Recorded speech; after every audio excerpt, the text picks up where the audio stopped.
I would say, Charles, the thing that I have really glommed onto is this campfire experience.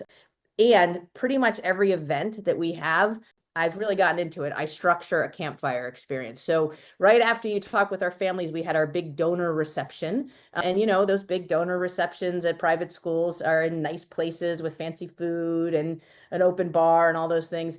And I had a series of questions. So I told folks you can't get into a group any more than 5, 3 to 4 would be preferable. And we did questions about, like, if you could write your autobiography, what would it be? What's your favorite song? And it was amazing. We've done that event now. This is my 7th year. We've done that same event for 7 years. Because we did the campfire experience, it felt completely different. There was laughter, there was joy, there were people talking with one another. They still come up to me sometimes. It's like, what was your autobiography, Dr. Price? Like, just the fun, exciting questions. This week, we're doing what we call our gauntlet, which is basically like event after event after event. And for years with our new families, kind of maybe knowing that this would help, we had new families and I would divide them. We have multiple grades where kids enter. So I divide them by grade. And then I would also divide them by the towns that they come from, because we have kids from 85 different towns. And we'd say, okay, we're going to divide and then you guys can talk. Well, this year, instead of just dividing, we actually put questions with each group. So once we divided by towns, we were like, what's your favorite restaurant in this town? Just things that got people talking. When divided by grade, when we thought about our beginners who are our 4-year-olds, like, what are you anxious about with the first day? And giving those questions and those starters relevant to those groups made a huge difference. Tonight, we'll see how it goes, but rather than me give a speech to the current and former board members, they're coming together after our final board meeting where I normally just update everyone on the school and what's happening. We've actually created a BB&N trivia, and we're going to have people divide into groups of 3 or 4 and ask a whole bunch of trivia questions, and then we'll have a prize. So again, a campfire experience, like the most high level meeting of the year, the board and the former board, rather than me saying, this is how many applicants we had, or this is how many sports we have, or it was, we're going to do trivia. And then that'll be a way for people to come together. So thinking about in all these moments, how we can do a campfire experience has been really helpful and frankly, a lot of fun. Wow. Thanks for sharing. I have questions. Great. You talked about the 7th year in a row creating this donor event. And for the first time, in part because of our time with your team and the guidelines we had, you knew we want to make at least part of that event what we call an intimate experience, and we call that a campfire experience, simply because it simulates the kind of relationships that are built around a campfire.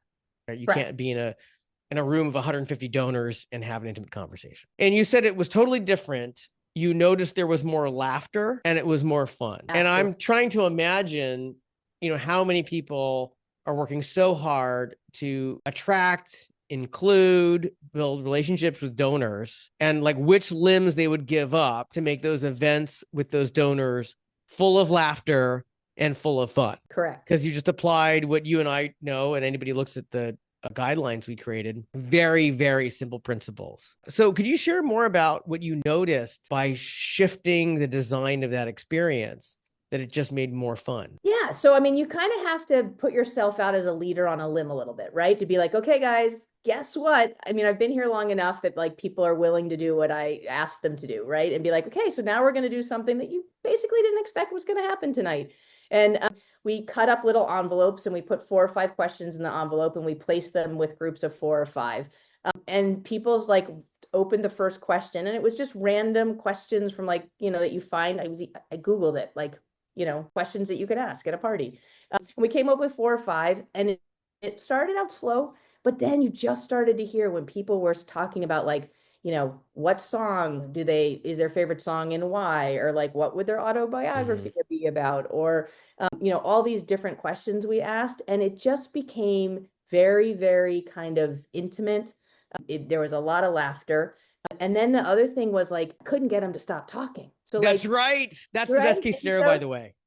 That means that you've totally won the game of introduce them to people they want to talk to. So we kind of ended my remarks with that. And then they like completely and utterly just spent the rest of the night talking to these people that they did not know when they walked in.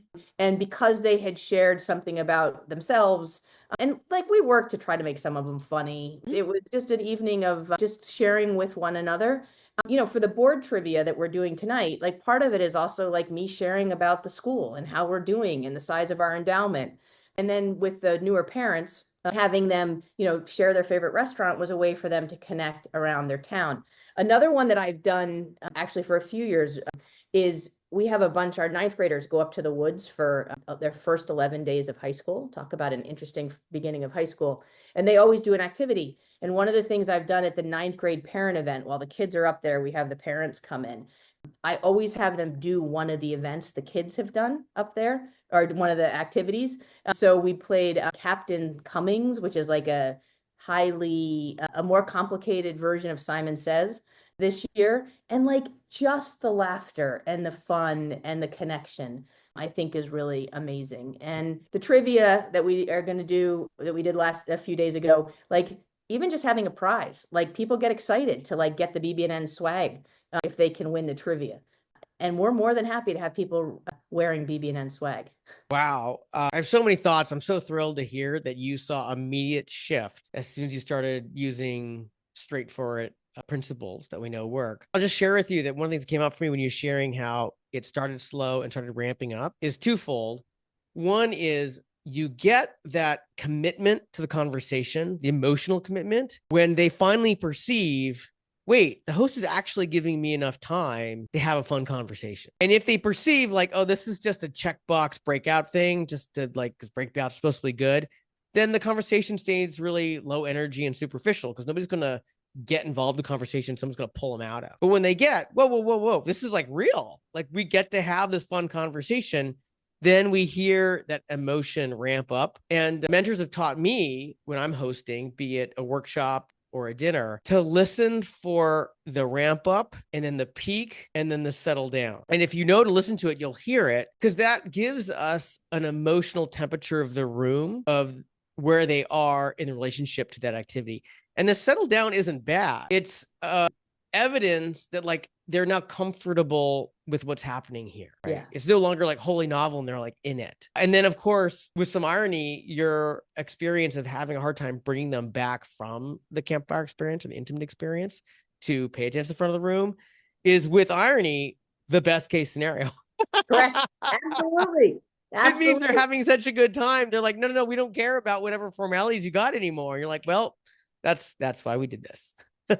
So my tip, having done a number of these now, is do it at the end, because like have it be like the thing that folks keep going on, and like and you gotta be like, hey, thanks for everyone. It was great to see you, and please continue the conversations and no need to leave, right? And then they just keep going. Well, I'm actually trying to imagine in 2 years' time what the parent and donor relationship will be to your events if their common memory is I meet someone I want to know, we have a conversation that's so exciting for me I don't want it to end, and then we continue that conversation in a way that I don't want to walk away at the end. What will your invitation lists look like? Now obviously in the world nothing is 100% and we don't plan them to be and we don't expect them to be, but if 50%, if 60% or 80% generate that kind of energy, everything looks different. Yeah. And it feels different too.